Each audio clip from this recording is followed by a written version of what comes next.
ஒரு ஃபங்க்ஷனை வந்து கண்டினியூஸான ப்ரூஃப் பண்ணணும்னா என்ன சொல்லணும், அதோட லிமிட் வேல்யூவும் ஃபங்க்ஷன் வேல்யூவும் சேமாக இருக்குது அப்படின்னு சொல்லிட்டோம்னா போதும். ஓகே, ஸோ ஃபஸ்ட்டு நம்ம வந்து லிமிட் வேல்யூ தான் கண்டுபிடிக்க போகிறோம். லிமிட் வேல்யூ அப்படின்னாவே ஏதாவது ஒரு பாயிண்ட்டுக்கு கண்டுபிடிப்போம். ஸோ நான் என்ன பண்ணுறேன், அந்த பாயிண்ட்டை x = c அப்படின்னு சொல்லி சூஸ் பண்ணிக்கிறேன். ஓகேவா, ஏதாவது ஒரு பாயிண்ட்டில் தான் நம்மளால் லிமிட் வேல்யூ கண்டுபிடிக்க முடியும். அப்போ ஃபஸ்ட்டு நம்ம வந்து லிமிட் வேல்யூவை கண்டுபிடிச்சிடலாம். இப்போது ரெண்டு சைடும் இந்த f(x)ங்கிற ஃபங்க்ஷனுக்கு ரெண்டு சைடும் நான் வந்து லிமிட் x → c அப்படிங்கிறத அப்ளை பண்ணியிருக்கேன். பண்ணிவிட்டு இப்போ டேரெக்டாக x → cன்னு போட்டால் நமக்கு sin c அப்படிங்கிறது டேரெக்டாகவே வந்துடும். ஸோ நம்ம வந்து ப்ரூஃப் பண்ணணும் இல்லையா. ஸோ இதை எப்படி நம்ம ப்ரூஃப் பண்ண போகிறோம் அப்படின்னா, இந்த இடத்துல x இருக்குல்ல, xக்கு பதிலாக c + h அப்படின்னு சொல்லி போட்டுக்க போகிறேன். hங்கிறது ஒரு கான்ஸ்டன்ட் தான். h வந்து tends to 0 when x tends to c.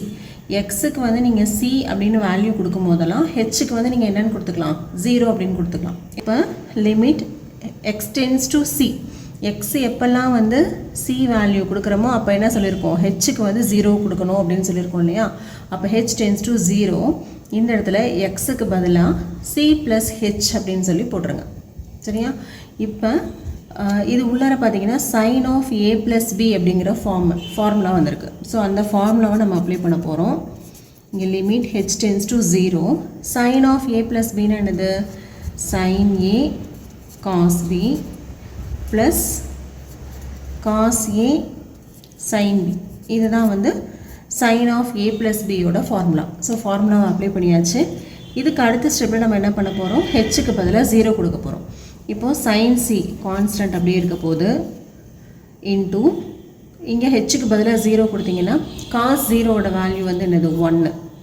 Okay, plus okay ஹெச்சுக்கு பதிலாக 0 கொடுத்தீங்கன்னா sin 0 வந்து என்னது 0.